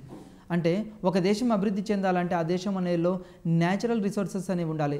ఇప్పుడు భారతదేశం తీసుకోండి, భారతదేశంలో న్యాచురల్ రిసోర్సెస్ పుష్కలంగా ఉన్నాయి. మనం వైపు భూమి ఉంది, అదేవిధంగా నీటి వనరులు ఉన్నాయి, వీటితో పాటు ఖనిజ వనరులు ఉన్నాయి. ఒక దేశం అభివృద్ధి చెందాలి అంటే ఆ దేశంలో సహజ వనరులు అనేవి వెరీ వెరీ ఇంపార్టెంట్ అండి. సారవంతమైన నేలల లభ్యత ఉండాలి. ఒక దేశంలో సారవంతమైన నేల లభ్యత పుష్కలంగా ఉన్నప్పుడు, అదేవిధంగా నీటిపారుదల సౌకర్యాలు ఎక్కువగా ఉన్నప్పుడు ఆ దేశం వ్యవసాయ పరంగా అభివృద్ధి చెందుతుంది. భారతదేశం లాంటి దేశాలని పరిశీలించండి. మన దేశంలో భూమి ఉన్నది, వీటితో పాటు నీటి వనరులు ఉన్నాయి. ఈ విధంగా నీటి వనరులు ఉన్నాయి, భూమి ఉన్నది, వీటన్నిటినీ పరిగణలోకి తీసుకుంటున్నాం కాబట్టి ఆటోమేటిక్గా మన దేశం అగ్రికల్చర్ సెక్టర్ పరంగా అభివృద్ధి చెందడానికి చాలా అంశాలు ఇక్కడ దోహదం చేస్తున్నాయి. వీటితో పాటు సహజ వనరులైన పెట్రోలియం, బొగ్గు, విద్యుత్ ఉత్పాదన, కావలసిన నీరు, ముడి పదార్థాలు, ఖనిజ వనరులు, ఇవన్నీ దేనికి దోహదం చేస్తాయి? ఇండస్ట్రియల్ సెక్టర్ డెవలప్మెంట్ చేయడానికి దోహదం చేస్తాయి. అంటే ఒక దేశంలో ఫస్ట్ అగ్రికల్చర్ సెక్టర్ మొట్టమొదటి డెవలప్ కావాలి. అగ్రికల్చర్ సెక్టర్తో పాటు ఒక దేశాన్ని ప్రభావితం చేసేవి అంశాలు ఏంటంటే భూమి, సహజ వనరులతో పాటు బొగ్గు, పెట్రోలియం, ఇట్లాంటివి కూడా. ఏ దేశంలో అయితే బొగ్గు, పెట్రోలియం ఎక్కువగా ఉంటుందో, ఖనిజ వనరులు ఎక్కువగా ఉంటాయో ఆ దేశం త్వరగా అభివృద్ధి సాధించడానికి అవకాశం ఉంటుంది. అంటే న్యాచురల్ రిసోర్సెస్ను ఉపయోగించుకొని మనం పవర్ జనరేషన్ చేయొచ్చు. వీటితో పాటు ఖనిజ వనరులు ఎక్కువగా ఉన్నాయనుకోండి, ఆ దేశంలో ఇండస్ట్రియల్ సెక్టర్ బాగా డెవలప్ కావడానికి అవకాశం ఉంది. ఇప్పుడు ఇండియా తీసుకోండి, ఇండియాలో బొగ్గు ఎక్కువగా ఉంది కాబట్టి మన దేశంలో మన రాష్ట్రంలో కూడా ఎన్టీపీసీ ఇట్లాంటివి ఏర్పాటు చేసుకున్నాం. వీటితో పాటు మన దేశంలో ఉన్న ఖనిజ వనరులతోటి ఇనుముతోటి ఐరన్ ఇండస్ట్రీ, అదేవిధంగా మాంగనీస్, పెట్రోలియం, ఇట్లాంటివి అంటే కొన్ని వనరులు ఉపయోగించుకొని మనం ఎక్కువగా త్వరగా అభివృద్ధి సాధించడానికి అవకాశం ఉంది. సహజ వనరులు ఇక్కడ సరైన విధంగా ఉపయోగించుకోగలిగినప్పుడు మనం త్వరగా అభివృద్ధి సాధించగలుగుతాం. ఏ దేశం అయితే సహజ వనరులని కరెక్ట్గా ఉపయోగించుకుంటుందో ఆ దేశం అనేది త్వరగా అభివృద్ధి సాధించడానికి అవకాశం ఉంది. ఇంకా రెండో అంశాన్ని పరిగణలోకి తీసుకుంటే ఇక్కడ ఆర్థికపరమైన అంశాలని చెప్తాం. ఆర్థికపరమైన అంశాలు, ఈ ఆర్థికపరమైన అంశాల్లో మూలధన కల్పన అని చెప్తాం. మూలధన కల్పన అంటే ఏంది? Capital accumulation. ఆర్థికాభివృద్ధికి ముఖ్యంగా కావాల్సింది ఏంది? మూలధన కల్పన రేటు మీద ఆర్థికాభివృద్ధి అనేది ఆధారపడి ఉంటుంది. ఒక దేశం అభివృద్ధి చెందాలి అంటే ముఖ్యంగా క్యాపిటల్ అక్యుములేషన్ అనేది ఉండాలి. ఫర్ ఎగ్జాంపుల్ అంతెందుకండి, మనమే ఉన్నాం, మన ఇంట్లో మనం అభివృద్ధి సాధించాలంటే మనకి ఏం కావాలి? డబ్బు ఉండాలి. మనం వస్తువులు కొనుక్కోవాలంటే ఏం కావాలి? డబ్బులు కావాలి. అదేవిధంగా మనం చదువుకోవాలంటే ఏం కావాలి? డబ్బులు కావాలి. అంటే ఒక కుటుంబానికి డబ్బులు ఏ విధంగా అవసరమో ఒక దేశం కూడా అభివృద్ధి సాధించాలంటే ఆ దేశంలో మూలధనం అనేది అవసరం. మూలధన కల్పన అనేది ఎక్కువగా ఉండాలి. ఏ దేశంలో అయితే మూలధన కల్పన రేటు ఎక్కువగా ఉంటుందో ఆ దేశం త్వరగా అభివృద్ధి సాధించబడుతుంది. మళ్ళీ మూలధన కల్పన రేటు ఎక్కువగా ఉండాలంటే ఏం ఉండాలి? ఆ దేశంలో పొదుపు సంచయనం అనేది ఎక్కువగా ఉండాలి. పొదుపు అనేది ఎక్కువగా ఉండాలి. వినియోగం అనేది ఎక్కువగా ఉండాలి. ఏ దేశంలో అయితే పొదుపు రేటు ఎక్కువగా ఉంటుందో ఆ దేశం త్వరగా అభివృద్ధి సాధించడానికి అవకాశం ఉంటుంది. మూలధన నిల్వ, మూలధన సంచయన రేట్ అనేది ఆర్థికాభివృద్ధి నిర్ణయించే అంశాల్లో ముఖ్య పాత్ర పోషిస్తుంది. అంటే ఒక దేశం త్వరగా అభివృద్ధి సాధించాలి అంటే ఆ దేశంలో మూలధన సంచయన రేట్ ఎక్కువగా ఉండాలి. ఫర్ ఎగ్జాంపుల్ మన దేశంలో మూలధన సంచయన రేట్ ఎక్కువగా ఉందనుకోండి, ఆటోమేటిక్గా ఉద్యమదారులు ఏం చేస్తారు? పెట్టుబడి పెట్టడానికి ముందుకు వస్తారు. ఎక్కువ పెట్టుబడి పెడతారు. ఎక్కువగా పెట్టుబడి పెడితే ఆటోమేటిక్గా ఏమవుతుంది? చాలామందికి ఉపాధి అవకాశాలు లభించబడతాయి. ఉపాధి అవకాశాలు లభించబడితే దాంతో ప్రజల యొక్క కొనుగోలు శక్తి పెరుగుతుంది. ప్రజల యొక్క కొనుగోలు శక్తి పెరిగినప్పుడు వస్తువుల యొక్క డిమాండ్ పెరుగుతుంది. వస్తువుల యొక్క డిమాండ్ పెరిగినప్పుడు వస్తువుల యొక్క సప్లై పెరుగుతుంది. వస్తువుల యొక్క సప్లై పెరిగినప్పుడు ఉద్యమదారులకు లాభాలు వస్తాయి. ఉద్యమదారులకు లాభాలు రావడం ద్వారా మళ్ళీ తిరిగి ఉద్యమదారులకు లాభాలు రావడం ద్వారా తిరిగి పెట్టుబడి పెడుతూ ఉంటారు. ఈ విధంగా దేశంలో మూలధన సంచయనం అనేది పెరుగుతుంది. అదేవిధంగా ఒకవైపు పొదుపు రేటు కూడా పెరుగుతుంది. ఈ విధంగా అంటే ఒక దేశం యొక్క మూలధన సంచయనం అనేది ఇక్కడ ప్రభావితం చేస్తుంది. ఒక దేశం ఆర్థికంగా అభివృద్ధి చెందాలంటే అవస్థాపన సౌకర్యాలు అభివృద్ధి చెందాలి. ఏ దేశం అయితే ఎక్కువగా ఫారిన్ ఇన్వెస్ట్మెంట్లు ఇండియాకు రావాలి అంటే ఇండియాలో ఏం అభివృద్ధి చెందాలి? సరే, ఇండియానే కాదు ప్రపంచవ్యాప్తంగా అయినా ఏ దేశమైనా అభివృద్ధి చెందాలంటే రెండు అంశాలు ముఖ్యంగా ఇక్కడ గుర్తుంచుకోవాలి. ఒకటేమో డిపిఏ, డైరెక్ట్ ప్రొడక్టివిటీ యాక్టివిటీస్ అంటాం. రెండోది ఏంటి అంటే ఎస్ఓసి అని చెప్తాము. అంటే ఇక్కడ అవస్థాపన సౌకర్యాలు అభివృద్ధి చెందాలి. ఒక దేశం అభివృద్ధి చెందాలి అంటే ప్రత్యక్షంగా ఆ దేశంలో పెట్టుబడులైనా పెట్టాలి. రెండోది అవస్థాపన సౌకర్యాలైనా ఉండాలి. అవస్థాపన సౌకర్యాలు అంటే మనందరికీ తెలుసు, ఇప్పుడు శక్తి, రవాణా, టెలికమ్యూనికేషన్స్, బ్యాంకింగ్, వీటన్నిటినీ అవస్థాపన సౌకర్యాలు అని చెప్తాం. ఏ దేశంలో అయితే, ఏ రాష్ట్రంలో అయితే అవస్థాపన సౌకర్యాలు ఎక్కువగా అభివృద్ధి చెందుతాయో అంటే టెలికమ్యూనికేషన్స్, రోడ్డు, ఎలక్ట్రిసిటీ, విద్యుత్, తర్వాత బ్యాంకింగ్ సెక్టరు ఎక్కువగా అభివృద్ధి చెందుతుందో అక్కడ ఎక్కువగా పెట్టుబడులు పెట్టడానికి ముందుకు వస్తారు. ఈరోజు మన తెలంగాణ రాష్ట్రంలో పరిశీలిస్తే హైదరాబాదులో ఎక్కువ మొత్తంలో పెట్టుబడి పెట్టడానికి ప్రధాన కారణం ఏంటి అంటే హైదరాబాదులో అవస్థాపన సౌకర్యాలను ఎక్కువగా ఉన్నాయి. ఇన్ఫ్రాస్ట్రక్చర్ డెవలప్మెంట్ హైదరాబాద్లో ఎలక్ట్రిసిటీ ఎక్కువగా ఉంటుంది, అదేవిధంగా రోడ్స్ ఉన్నాయి, టెలికమ్యూనికేషన్స్ ఉంది, ఉత్పత్తి చేసిన వాటికి మార్కెట్ ఉంది. ఈ విధంగా అంటే ఒక దేశం అభివృద్ధి సాధించాలి అంటే ఆ దేశంలో అవస్థాపన సౌకర్యాలు అనేవి ఈ మీద ఎక్కువగా పెట్టుబడి పెట్టాలి. అవస్థాపన సౌకర్యాల మీద పెట్టుబడి పెడితే ఆటోమేటిక్గా ఏ దేశంలో అయితే అవస్థాపన సౌకర్యాలు ఎక్కువగా అభివృద్ధి చెందబడతాయో ఆ దేశంలో పెట్టుబడి పెట్టడానికి ఉద్యమదారులు ముందుకు వస్తుంటారు. ఆ దేశంలో ఉద్యమదారులు అనేవాళ్ళు ముందుకు వస్తుంటారు. ఈ విధంగా అంటే దేశంలో అవస్థాపన సౌకర్యాలు అనేది ఇక్కడ ప్రధాన పాత్ర పోషిస్తుంది. రెండవది ఇక్కడ విక్రయం కాగల మిగులు. విక్రయం కాగల మిగులు అంటే ఏంటంటే వ్యవసాయ రంగంలో ఇప్పుడు రైతులు ఉన్నారండి. వ్యవసాయ రంగంలో రైతులు ఏం చేస్తారు, తమ పంటను ఉత్పత్తి చేస్తారు. ఉత్పత్తి చేసి ఒక 50 బస్తాలు పండించారనుకోండి, ఒక రైతు 50 బస్తాలు పండించినప్పుడు ఒక 10 బస్తాలు తాను ఉంచుకుంటాడు, మిగతా 40 బస్తాలు మార్కెట్లో అమ్మడానికి ముందుకు వస్తాడు. అంటే ఇక్కడ వ్యవసాయ రంగంలో లభ్యమయ్యే విక్రయం కాగల మిగులు ఆర్థికాభివృద్ధిని నిర్ణయించే అంశాల్లో ముఖ్యమైనది. విక్రయం కాగల మిగులు అంటే ఏంటంటే తన సొంత అవసరాలు పోను ఎంతైతే మార్కెట్లో అమ్మడానికి చూపుతుంటాడో, ఎంతైతే మార్కెట్లో చూపడానికి సిద్ధంగా ఉందో దాన్ని విక్రయం కాగల మిగులు అంటాం.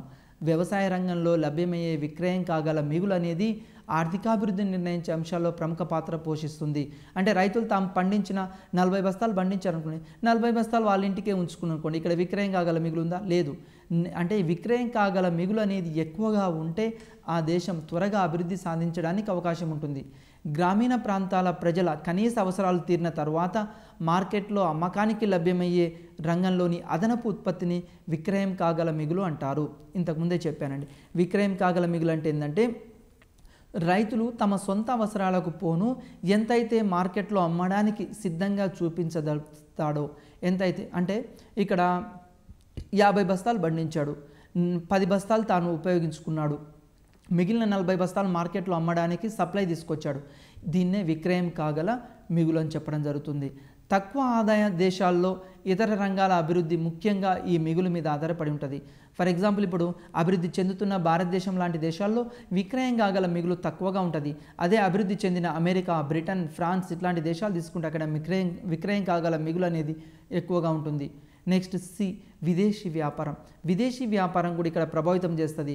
విదేశీ వ్యాపారం ఏ దేశంలో అయితే విదేశీ వ్యాపారం ఎక్కువగా ఉంటుందో, అంటే విదేశీ వ్యాపారం అంటే ఎగుమతులు ఎక్కువగా ఉండి దిగుమతులు తక్కువగా ఉంటే ఆ దేశంలో ఏమవుతుంది, ఆటోమేటిక్గా ఎగుమతులు ఎక్కువగా ఉండి దిగుమతులు తక్కువగా ఉంటే ఆ దేశం ఎక్కువ విదేశీ మారక ద్రవ్యాన్ని ఆర్జిస్తుంది. ఎక్కువ విదేశీ మారక ద్రవ్యం ఆర్జించడం ద్వారా అత్యధిక లాభాలు పొందుతుంది. అదేవిధంగా శ్రమ విభజన అంటే ఇక్కడ శ్రమ విభజన ప్రత్యేకీకరణ ద్వారా కూడా వస్తు సేవల ఉత్పత్తిని ప్రోత్సహిస్తుంది విదేశీ వ్యాపారం. ఒక డివిజన్ ఆఫ్ లేబర్ అంటాం. అంటే ఒక పనిని ఒకరే దాన్ని ఫర్ ఎగ్జాంపుల్ ఇప్పుడు తీసుకోండి, మనము ఒక వరిధాన్యం ఉత్పత్తి చేయాలనుకోండి. వరిధాన్యం ఉత్పత్తి చేయాలన్నప్పుడు ఒక వ్యక్తి ట్రాక్టర్ దున్నడంలో నైపుణ్యత, ఒక వ్యక్తిని ట్రాక్టర్ దున్నడానికి ఉపయోగించాలి, ఒక వ్యక్తిని నాటు వేయడానికి ఉపయోగించాలి, కొంతమందిని కలుపు తీయడానికి ఉపయోగించాలి, కొద్దిమందిని ఫెర్టిలైజేషన్ చల్లడానికి ఉపయోగించాలి. ఇట్లా ఎవరికి వాళ్ళు వర్క్ అప్పచెప్పామనుకోండి, దాన్ని డివిజన్ ఆఫ్ లేబర్ అంటాం. అంటే ఆడమ్ స్మిత్ ఈ శ్రమ విభజన గురించి మొట్టమొదటి చెప్పడం జరిగింది. వెరీ వెరీ ఇంపార్టెంట్ అండి. ఆడమ్ స్మిత్ ఏం చెప్పాడంటే గుండు సూదుల పరిశ్రమ తీసుకున్నాడు. అక్కడ శ్రమ విభజన సాధిస్తే ఎక్కువ ఉత్పత్తి సాధించాడు. మనం కూడా శ్రమ విభజన సాధించామనుకోండి ఎక్కువ నాణ్యమైన ఉత్పత్తి రావడానికి అవకాశం ఉంటుంది. అంటే ఫర్ ఎగ్జాంపుల్ ఇప్పుడు శ్రమ విభజనకు సంబంధించి నేను ఎకనామిక్స్ చెప్పాను అనుకోండి, నాకు ఏమవుతుంది, పర్ఫెక్షన్ వస్తుంది ఎకనామిక్స్లో. ఇంకో వ్యక్తి పొలిటికల్ సైన్స్, ఇంకో వ్యక్తి హిస్టరీ. అంటే ఇక్కడ డివిజన్ ఆఫ్ లేబర్ సాధించాలి. అది దేశంలో డివిజన్ ఆఫ్ లేబర్ సాధిస్తే ఎక్కువ ప్రొడక్షన్ రావడానికి అవకాశం ఉంటుంది. అదేవిధంగా ప్రత్యేకీకరణ సాధించడం ద్వారా వస్తు సేవల ఉత్పత్తి అనేది పెరుగుతుంది. నాణ్యమైన వస్తువులు అతి తక్కువ ధరకు ఎక్కువ అందుబాటులోకి వస్తుంటాయి. దీని ద్వారా ఏమవుతుందంటే వస్తువుల ధరలు తక్కువగా ఉంటే, ఏ దేశం యొక్క వస్తువుల ధరలు తక్కువగా ఉంటాయో ఆ దేశం యొక్క వస్తువు ఉత్పత్తిని ఎక్కువ గిరాకీ ఉంటుంది. ఆ వస్తువులకు ఎక్కువ డిమాండ్ ఉంటుంది. వస్తువులకు డిమాండ్ ఉండడం ద్వారా విదేశీ వ్యాపారం అనేది అభివృద్ధి సాధించి ఆ దేశం వృద్ధి చెందడానికి అవకాశం ఉంది. స్వేచ్ఛ వ్యాపారం నిజ ఆదాయాలు మరియు వినియోగాన్ని పెంచడం ద్వారా ఉత్పత్తి ఉద్యోగితల్లో పెరుగుదలకు దోహదం చేస్తుంది. అంటే ఒక దేశంలో విదేశీ వ్యాపారాన్ని ప్రోత్సహించాలి అంటే స్వేచ్ఛ వ్యాపారానికి అనుమతించాలి. మన దేశంలో ఇప్పుడు చూడండి 1991 తర్వాత న్యూ ఎకనామిక్ పాలసీని అనుసరించి మనం ఏం చేసాం, విదేశీ పెట్టుబడులను ఆహ్వానించడం జరిగింది. ఫారెన్ ఇన్వెస్ట్మెంట్ని, గ్లోబలైజేషన్, తర్వాత ఇక్కడ ఏమవుతుంది, సరళీకరణ ఆర్థిక విధానాలను అనుసరించడం జరుగుతుంది. ఈరోజు ప్రపంచవ్యాప్తంగా కూడా దేశాలు అభివృద్ధి సాధించాలి అంటే స్వేచ్ఛ వ్యాపారాన్ని ప్రోత్సహించాలి. ఇంతకుముందు 1991 ముందు మన దేశంలో లైసెన్సింగ్ విధానం ఎక్కువగా ఉండేది. ఒక పరిశ్రమ సాధించాలి అంటే లైసెన్స్ ప్రభుత్వం దగ్గర లైసెన్స్ తీసుకోవాలి. కానీ ఇప్పుడు ఈరోజు లైసెన్సింగ్ విధానంలో చాలా సరళీకరణ మార్పులు తీసుకురావడం జరిగింది. ఈ విధంగా అంటే స్వేచ్ఛ వ్యాపారం అనుసరించడం ద్వారా దేశంలో ఆదాయాలు పెరుగుతాయి, వినియోగం పెరుగుతుంది, తద్వారా ఉత్పత్తి ఉద్యోగితలు కూడా పెరుగుతుంది. బెస్ట్ ఎగ్జాంపుల్ ఏంటంటే 1991 వరకు మన దేశంలో టెలికాం రంగంలో ఓన్లీ బిఎస్ఎన్ఎల్ మాత్రమే ఉండేది. ఈరోజు తీసుకోండి, మనకు ఎయిర్టెల్, వొడాఫోన్, నోకియా, తర్వాత ఇతర హచ్ కంపెనీ ఇట్లాంటివన్నీ భారతదేశంలోకి ఇట్లాంటివన్నీ రావడం జరిగింది. టెలికాం రంగంలో విప్లవాత్మకమైన మార్పులు రావడం జరిగింది. రిలయన్స్ ఈరోజు జియో ఫోన్ తోటి రిలయన్స్ వాళ్ళు ఈ విధంగా ముందుకు వచ్చారు. దీని ద్వారా ఏమవుతుంది, అతి తక్కువ ధరకు ఎక్కువ నాణ్యమైన వస్తువులు ఉత్పత్తి చేయడానికి ముందుకు వస్తారు. దీని ద్వారా దేశంలో ఉత్పత్తి ఉద్యోగిత ఇలాన్నీ పెరగడానికి అవకాశం ఉంది. విదేశీ వ్యాపారం అభివృద్ధి చెందుతున్న దేశాల్లో పెట్టుబడులు, సాంకేతిక పరిజ్ఞానం మరియు యాజమాన్య నైపుణ్యాలు అభివృద్ధి చెందిన దేశాల నుండి దిగుమతి చేసుకోవడానికి అవకాశం కల్పిస్తుంది. ఎప్పుడైతే అభివృద్ధి చెందుతున్న దేశాలు ఏం చేస్తాయంటే ఎక్కువగా వీళ్ళు టెక్నాలజీని అభివృద్ధి చెందిన దేశాల నుంచి తీసుకుంటుంటారు. ఈరోజు ఇండియా కూడా తీసుకోండి, మనం ఎక్కువ టెక్నాలజీ అమెరికా, బ్రిటన్, రష్యా ఇట్లాంటి దేశాల నుంచి టెక్నాలజీని దిగుమతి చేసుకుంటాం. ఈ విధంగా టెక్నాలజీని దిగుమతి చేసుకొని ఎక్కువ అభివృద్ధి సాధించడానికి, ఎక్కువ ఉత్పత్తి చేయడానికి అవకాశం అనేది కల్పిస్తుంది. నెక్స్ట్ ఆర్థికేతర అంశాలు. ఆర్థికేతర అంశాల్లో నెంబర్ 1 అండి మానవ వనరులు. నైపుణ్యం కలిగిన శ్రామిక లభ్యత అనేది ఆర్థిక అభివృద్ధిని నిర్ణయించే ఒక ముఖ్య అంశం అండి. ఎప్పుడైనా సరే ఈరోజు వాళ్ళలో జపాన్ అనేది సెకండ్ వరల్డ్ వార్ తర్వాత బాగా కొలాప్స్ అయిపోయింది. జపాన్ కంట్రీని తీసుకుంటే ఎందుకంటే 1946 సంవత్సరంలో జపాన్ మీద అమెరికా వాళ్ళు అణుబాంబు దాడి చేశారు. మరి కానీ ఈరోజు వరల్డ్లో మళ్ళీ తిరిగి నెంబర్ 1 కంట్రీ అయింది. దానికి గల ప్రధాన కారణం ఏంటంటే ఆ దేశంలో మానవ వనరులలో నాణ్యమైన మానవ వనరులు ఉన్నాయి, శ్రామిక నైపుణ్యత సాధించారు. ఏ దేశం అయితే మానవ వనరులలో నైపుణ్యత సాధిస్తుందో మరి ఇది ఎట్లా సాధించబడుతుంది? మానవ వనరుల నైపుణ్యత విద్యతోటి. ఏ దేశంలో అయితే విద్య మీద, పరిశోధన మీద ఎక్కువ కేటాయింపులు జరుగుతాయో అక్కడ మానవ వనరులను, ఏ దేశం అయితే సరి అయిన మానవ వనరులను, క్వాలిటీ మానవ వనరులను ఉపయోగించుకోగలుగుతుందో ఆ దేశం త్వరగా అభివృద్ధి సాధించడానికి అవకాశం ఉంది. ఒక దేశంలో శ్రామిక శక్తి, సమర్థత, నైపుణ్యాలు కలిగి ఉన్నట్లయితే ఆ దేశం ఆర్థిక వృద్ధిని వేగవంతం చేయడానికి అవకాశం ఉంటుంది. ఏ దేశంలో అయితే ఇప్పుడు భారతదేశంలో శ్రామికుల్ని తీసుకుందాం.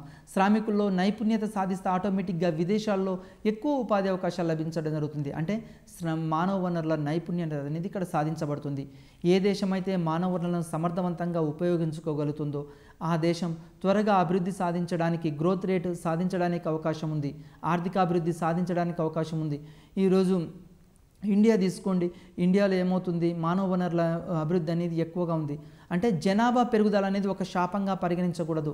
ఈరోజు జనాభా పెరుగుదల కూడా ఒక వనరుగా మనం ఉపయోగించుకోవచ్చు. ఎప్పుడు వనరుగా ఉపయోగించుకోవచ్చు?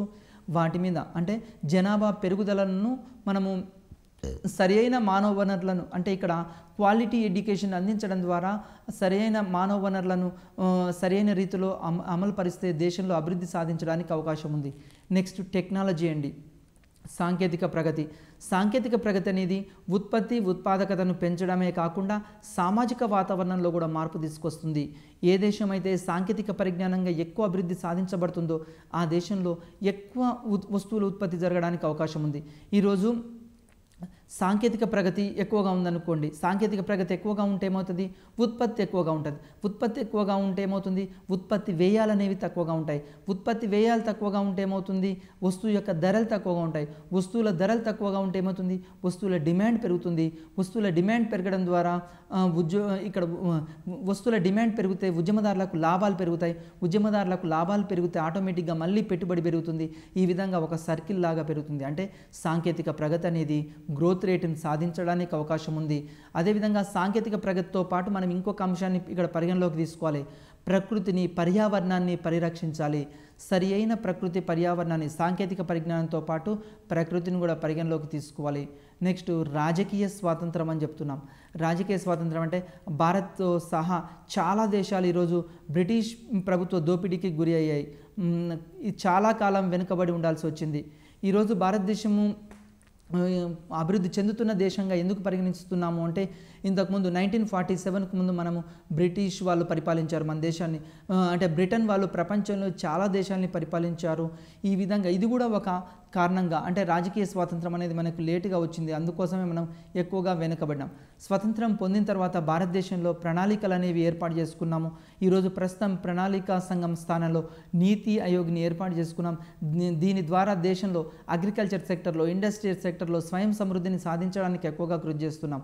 అంటే భారతదేశం లాంటి దేశాలు ఈరోజు రాజకీయ స్వాతంత్రాన్ని కోరుకున్న తర్వాత, రాజకీయ స్వాతంత్రం పొందిన తర్వాత ఈ దేశాల్లో ఏమవుతున్నాయి, ప్రణాళికలు అనేవి ఇంప్లిమెంట్ అయ్యాయి. మన దేశాన్ని మనమే పరిపాలించుకుంటున్నాం కాబట్టి మన దేశం అభివృద్ధికి సంబంధించిన ప్రణాళికలను రూపొందించుకొని వాటి ద్వారా agriculture sector, industrial sector, service సెక్టర్లో గుణాత్మకమైన మార్పులు, పరిమాణాత్మకమైన మార్పులు ఇక్కడ చోటు చేసుకుంటున్నాయి. దీని ద్వారా భారతదేశంలో గ్రోత్ రేట్ అనేది పెరుగుతూ ఉంది. అభివృద్ధి చెందుతున్న దేశాల్లో వివిధ స్థాయిల్లో ఉండే అవినీతి అనేది ఆర్థికాభివృద్ధి ప్రక్రియకు అవరోధంగా ఇక్కడ పరిణమిస్తుంది. ఎట్లా అంటే ఈరోజు భారతదేశం లాంటి అభివృద్ధి చెందుతున్న దేశాల్లో అడుగడుగునా కూడా ఇక్కడ అవినీతి అనేది ఉంది. మరి ఈ అవినీతిని రూపుమాపడం కోసం సెంట్రల్ గవర్నమెంట్, ఇటు స్టేట్ గవర్నమెంట్ కూడా కృషి చేస్తున్నాయి. భారతదేశం లాంటి అభివృద్ధి చెందుతున్న దేశాల్లో ప్రతి రంగంలో కూడా అవినీతి అనేది అంటే భారతదేశాన్ని ఈరోజు మినహాయించవచ్చు. ఎందుకంటే అభివృద్ధి పరంగా కొంత అవినీతి పరంగా ఇక్కడ మనం కొంత పురోగతి సాధిస్తున్నాం. స్వతంత్రం వచ్చిన తర్వాత కొంత పురోగతి సాధిస్తున్నాం. వెనుకబడిన దేశాల్లో ఏమవుతుందంటే అవినీతి అనేది, లంచగొండితనం అనేది ఎక్కువగా ఉంది.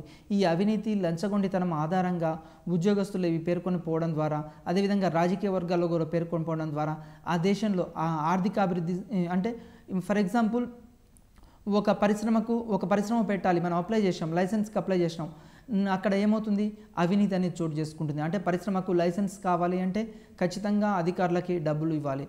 ఇది కూడా అవినీతి, అవి కూడా ఇక్కడ ప్రధానంగా చోటు చేసుకుంటుంది.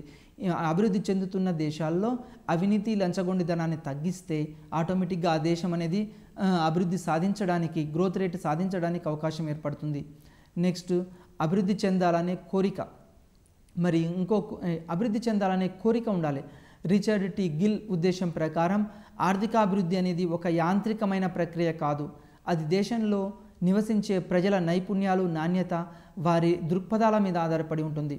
ఈరోజు ఒక దేశం అభివృద్ధి చెందాలి అంటే ఎంతసేపటికి అభివృద్ధి చెందాలి, జిఎన్పి పెరగాలి, ఎన్ఎన్పి పెరగాలి, ఇదే ఆలోచన కాదు. జిఎన్పి, ఎన్ఎన్పిలో పెరుగుదలతో పాటు ఆ దేశంలో నివసించే ప్రజల్లో నైపుణ్యాలు అభివృద్ధి చెందాలి. అంటే మానవ వనరులలో నైపుణ్యాలు సాధించాలి. అక్షరాస్యత రేటు పెరగాలి. ఫర్ ఎగ్జాంపుల్ స్వతంత్రం వచ్చినప్పుడు మన అక్షరాస్యత చాలా తక్కువగా ఉంది. ఈరోజు అక్షరాస్యత రేట్లో మార్పులు తీసుకొచ్చాం. అదేవిధంగా మన దేశంలో తీసుకుంటే కేరళ రాష్ట్రాన్ని ఆదర్శంగా తీసుకోవచ్చు. కేరళలో అక్షరాస్యత రేటు 90% ఎబోవ్ సాధించడం జరిగింది. అదేవిధంగా ఎర్నాకుళం డిస్టిక్ తీసుకుంటే 100% అక్షరాస్యత సాధించిన రాష్ట్రంగా పరిగణించడం జరుగుతుంది. అంటే ఇక్కడ ఏమవుతుంది, ఏ దేశంలో అయితే అక్షరాస్యత రేటు ఎక్కువగా ఉంటుందో ఆ దేశం త్వరగా అభివృద్ధి సాధించడానికి అవకాశం ఉంది. అంటే మానవ వనరులు అనేవి ఇక్కడ అభివృద్ధి సాధించబడతాయి. ఆర్థిక సూచికల్ని ఒకసారి పరిశీలిద్దాం. ఆర్థిక సూచికలు ఈ ఎగ్జామినేషన్ పాయింట్ ఆఫ్ వ్యూలో అడుగుతాడు. ఆర్థిక సూచికలు ఏంటివి అని అడుగుతుంటాడు. అంటే ఒక 3 ఆర్థిక సూచికలు ఇస్తాడు, 4వదేమో ఆర్థిక సూచిక కానిది ఇస్తాడు. అప్పుడు మనం దాంట్లో ఐడెంటిఫై చేయాల్సి ఉంటుంది.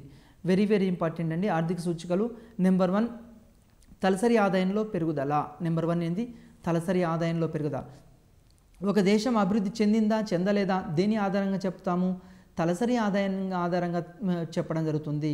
తలసరి ఆదాయం ఎట్లా వస్తుంది, జాతీయ ఆదాయం బై జనాభా. జాతీయ ఆదాయాన్ని జనాభాతోటి భాగిస్తే ఏమొస్తుంది, తలసరి ఆదాయం వస్తుంది. వెరీ వెరీ ఇంపార్టెంట్ బిట్ అండి, ఇది చాలాసార్లు ఎగ్జామ్లో అడిగాడు.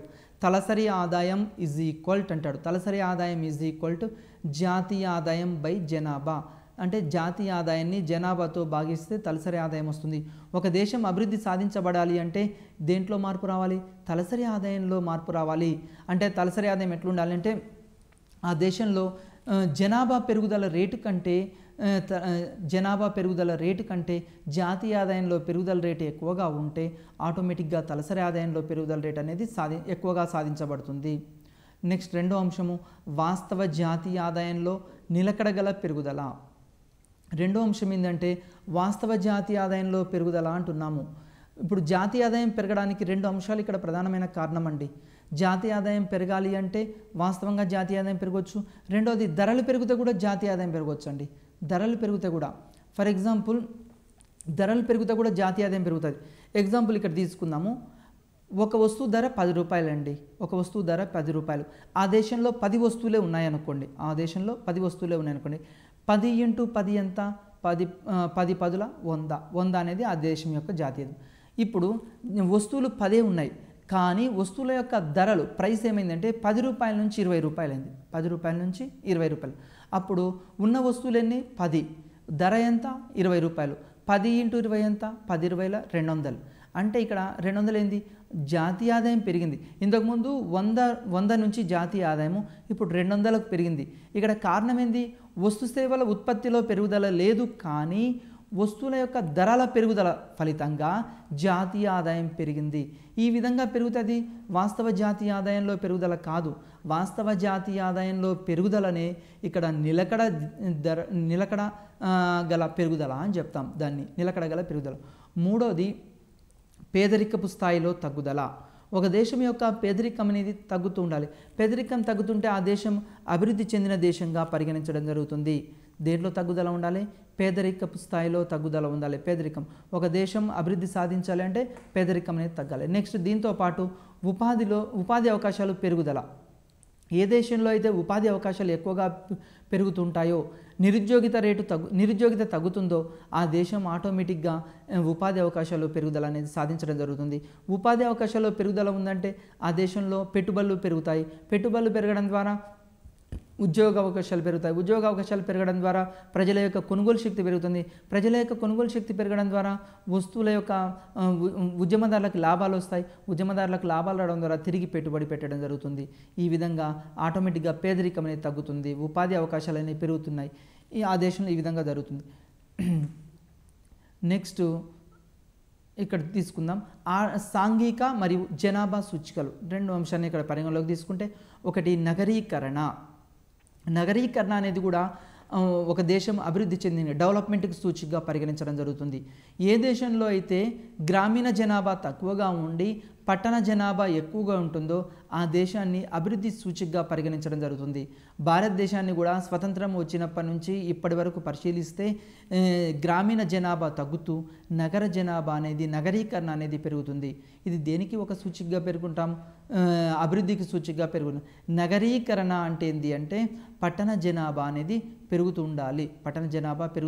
అంటే ప్రజలు గ్రామీణ ప్రాంతాల నుండి వలస వచ్చి పట్టణ ప్రాంతాల్లో ఉంటారు. ఎందుకు పట్టణ ప్రాంతాలకు వస్తున్నారు? పట్టణ ప్రాంతాల్లో ఉపాధి అవకాశాలు అనేవి ఎక్కువగా లభిస్తున్నాయి. ప్రజలకు ఉపాధి అవకాశాలు లభించడం ద్వారా ఇక్కడ ప్రజలు అనేది వలస రావడం జరుగుతుంది. ఇది కూడా అభివృద్ధికి సూచికగా చెప్పడం జరుగుతుంది. నెక్స్ట్ రెండోది జనన రేటు. ఏ దేశంలో అయితే జనన రేటు ఎట్లుండాలి అంటే జనాభా పెరుగుదల రేట్ అనేది తక్కువగా ఉండాలి. ఏ దేశంలో అయితే జనాభా పెరుగుదల రేటు తక్కువగా ఉంటుందో అది అభివృద్ధికి సూచికగా పరిగణించడం జరుగుతుంది. నెక్స్ట్ మరణ రేటు ఎట్లుండాలి? ఇక్కడ మరణాల రేటు కూడా ఇక్కడ ఎట్లా తీసుకుంటామంటే తగ్గాలి. కానీ అభివృద్ధి చెందుతున్న దేశాల్లో ఏ దేశంలో అయితే జనాభా రేటు తక్కువ ఉండి మరణ రేటు తక్కువ ఉంటుందో ఆటోమేటిక్గా జనాభా అనేది స్థిరీకరణ సాధించబడుతుంది. అక్కడ అభివృద్ధి అనేది సాధించబడుతుంది. నెక్స్ట్ అక్షరాస్యత రేటు. ఇది కూడా దేన్ని నిర్ణయిస్తుంది అంటే డెవలప్మెంట్ని నిర్ణయించడం జరుగుతుంది. ఏ దేశంలో అయితే అక్షరాస్యత రేటు ఎక్కువగా ఉంటుందో ఆ దేశం త్వరగా అభివృద్ధి సాధించడానికి అవకాశం ఉంటుంది. భారతదేశాన్ని కూడా పరిశీలించండి. స్వతంత్రం వచ్చినప్పుడు అక్షరాస్యత రేటు తక్కువగా ఉంది, కానీ ఈరోజు అక్షరాస్యత రేటు అనేది ఎక్కువగా పెరిగింది. దీని ఫలితంగా భారతదేశం అభివృద్ధి చెందుతున్న దేశంగా పరిగణించడం జరుగుతుంది. అంటే ఏ దేశంలో అయితే అక్షరాస్యత రేటు ఎక్కువగా ఉంటుందో ఆ దేశం అభివృద్ధికి సూచికగా చెప్పడం జరుగుతుంది, డెవలప్మెంట్కి సూచికగా పేర్కొనడం జరుగుతుంది. నెక్స్ట్ శిశు మరణ రేట్లు. ఏ దేశంలో అయితే శిశు మరణ రేట్లు తక్కువగా ఉంటాయో ఆ దేశం అభివృద్ధి చెందిన దేశంగా పెరుగుతుంది. శిశు మరణ రేటు అంటే ఏంటంటే ఇక్కడ పుట్టగానే శిశువులు ఏం చేస్తుంటారు, జన్మించినప్పటి నుంచి ఒక సంవత్సరం లోపు ఎంతమంది శిశువులు మరణిస్తున్నారు దీన్ని ఆధారంగా తీసుకుంటారు ఇక్కడ. అంటే ఈ శిశు మరణ రేట్లు అనేవి ఎప్పుడు తగ్గుతాయి, ఆ దేశంలో వైద్య సదుపాయం అందుబాటులో ఉన్నప్పుడు, అదేవిధంగా విద్యా సదుపాయాలు అందుబాటులో ఉన్నప్పుడు ఈ శిశు మరణ రేట్లను తగ్గించవచ్చు. నెక్స్ట్ ఆయు ప్రమాణం. ఆయు ప్రమాణం అనేది కూడా అభివృద్ధి సూచికగా చెప్పడం జరుగుతుంది. ఆయు ప్రమాణం అంటే ఇక్కడ దేన్ని పరిగణలోకి తీసుకుంటారంటే భారతదేశం చూడండి, స్వతంత్రం వచ్చినప్పుడు ఆయు ప్రమాణం తక్కువగా ఉంది, ఇప్పుడు ఆయు ప్రమాణం అనేది పెరగడం జరిగింది. ఇట్లా ఆయు ప్రమాణము అంటే ఈ ఎంతకాలం జీవిస్తున్నాము, లైఫ్ ఎక్స్పెక్టేషన్, ఇక్కడ లైఫ్ ఎక్స్పెక్టేషన్ చెప్తున్నాం అంటే ఎంతకాలం జీవిస్తున్నాం అనే దాన్ని ఇక్కడ ఏ దేశం అయితే అభివృద్ధి చెందిన దేశాల్లో ఆయు ప్రమాణం ఎక్కువగా ఉంటుంది, అభివృద్ధి చెందుతున్న భారతదేశం లాంటి దేశాల్లో ఆయు ప్రమాణం తక్కువగా ఉంటుంది. దానికి గల ప్రధాన కారణం ఏంది అంటే ఇక్కడ వైద్య సదుపాయాలు అందుబాటులో ఉండకపోవడము. అభివృద్ధి చెందిన దేశాల్లో వైద్య సదుపాయాలు ఎక్కువగా ఉంటాయి, అదేవిధంగా విద్యాపరమైన సదుపాయాలు కూడా ఎక్కువగా ఉంటాయి. ఇది కూడా ఆయు ప్రమాణాన్ని డిసైడ్ చేస్తుంది. అంటే ఏ దేశంలో అయితే వైద్య సదుపాయాలు ఎక్కువగా ఉంటాయో ఆ దేశంలో ఆయు ప్రమాణం ఎక్కువగా ఉంటుంది. అదేవిధంగా ఏ దేశంలో అయితే జాతీయ ఆదాయం ఎక్కువగా ఉంటుందో, తలసరి ఆదాయం ఎక్కువగా ఉంటుందో అక్కడ వినియోగం ఎక్కువగా ఉండి ఆ దేశాలు అభివృద్ధి చెందడానికి అవకాశం ఉంటుంది. భారతదేశం లాంటి దేశాల్లో ఇప్పుడు ఆయు ప్రమాణం అనేది కొంచెం పెరుగుతూ వస్తుంది కాబట్టి ఇది కూడా డెవలప్మెంట్కి సూచికగా చెప్పడం జరుగుతుంది. తలసరి ఆదాయం is equal to very very important bit అండి, చాలాసార్లు అడిగాడు. తలసరి ఆదాయం ఈజ్ ఈక్వల్ టు జాతీయ ఆదాయం బై జనాభా. జాతీయ ఆదాయం బై జనాభా వేస్తే ఏమవుతుందంటే తలసరి ఆదాయం. తర్వాత తలసరి వాస్తవ ఆదాయం స్థిర ధరల్లో ఇక్కడ అడుగుతాడు. అంటే ఇక్కడ స్థిర ధరల్లో అంటే జాతీయ ఆదాయం బై జనాభాని వేసుకొని స్థిర ధరల్లో లెక్కిస్తే అంటే ఏ దేశంలో అయితే ఎట్లుండాలి, జాతీయ ఆదాయం బై జనాభా వేస్తే తలసరి ఆదాయం వస్తుంది. ఈ తలసరి ఆదాయం ఎక్కువగా ఉంటే ఆ దేశం అభివృద్ధి చెందిన దేశంగా పరిగణిస్తాం. నెక్స్ట్ దారిద్ర్య రేఖ, పావర్టీ లైన్ అని చెప్తాము. ప్రామాణిక శక్తినివ్వగల రోజువారీ కనీస ఆహారం కొనుటకు అవసరమైన ఆదాయము లేక వ్యయం రూపంలో దారిద్ర్య రేఖను నిర్వచించవచ్చు. దారిద్ర్య రేఖను పావర్టీ లైన్ని ఎట్లా డిసైడ్ చేస్తారు అంటే ఫర్ ఎగ్జాంపుల్ ఇప్పుడు మనం ఉన్నామండి, మనం నెలకు ఎంత సంపాదిస్తున్నాము అంటే ఒక కుటుంబం గడవాలి అంటే నెలకు ఎన్ని రూపాయలు ఉండాలి, అదేవిధంగా ఆహారాన్ని ఇచ్చే శక్తిని కూడా క్యాలరీలో కొలుస్తారు. ఫర్ ఎగ్జాంపుల్ గ్రామీణ ప్రాంతాల్లో అయితే 2400 క్యాలరీలు, పట్టణ ప్రాంతాల్లో అయితే 2100 క్యాలరీలు తీసుకుంటే అక్కడ అభివృద్ధికి సూచికగా ఇక్కడ చెప్పడం జరుగుతుంది. అంటే దారిద్ర్య రేఖను ఈ విధంగా పరిగణించడం జరుగుతుంది. ఆర్థికాభివృద్ధికి సూచిక. ఆర్థికాభివృద్ధికి సూచిక అంటే జాతీయ ఆదాయంతో పాటు పేదరిక స్థాయి ప్రజల యొక్క సంఖ్య ఇక్కడ తగ్గుతూ ఉండాలి. ఇది కూడా అంటే జాతీయ ఆదాయం పెరగాలి. అక్షరాస్యత రేటు. అక్షరాస్యత రేటుని ఎట్లా తీసుకుంటాము అంటే ఇక్కడ అక్షరాస్యుల మొత్తం ప్రజల సంఖ్య, అక్షరాస్యులైన మొత్తం ప్రజల సంఖ్య బై 7 సంవత్సరాల వయసు పైబడిన మొత్తం జనాభా ఇంటూ 100. ఇది వెరీ వెరీ ఇంపార్టెంట్ అండి, చాలాసార్లు ఎగ్జామ్లో వచ్చింది. అక్షరాస్యత రేటు ఈజ్ ఈక్వల్ టు అక్షరాస్యులైన మొత్తం ప్రజల సంఖ్య బై 7 సంవత్సరాల వయసు పైబడిన మొత్తం జనాభా ఇంటూ 100. ఇక్కడ గుర్తుంచుకోవాల్సిన అంశం ఏంటంటే 7 సంవత్సరాల వయసు పైబడిన మొత్తం జనాభాని ఇక్కడ తీసుకోవాలి. ఇది అక్షరాస్యత రేటు. నెక్స్ట్ నగరీకరణ. నగరీకరణ అంటే ఏంటంటే దేశంలోని ఎక్కువ మంది ప్రజలు నగరాల్లో నివసించడాన్ని, పట్టణాల్లో లేదా నగరాల్లో నివసించడాన్ని నగరీకరణ అంటాం. ఇది కూడా ఆర్థిక అభివృద్ధికి సూచికగా పరిగణించడం జరుగుతుంది.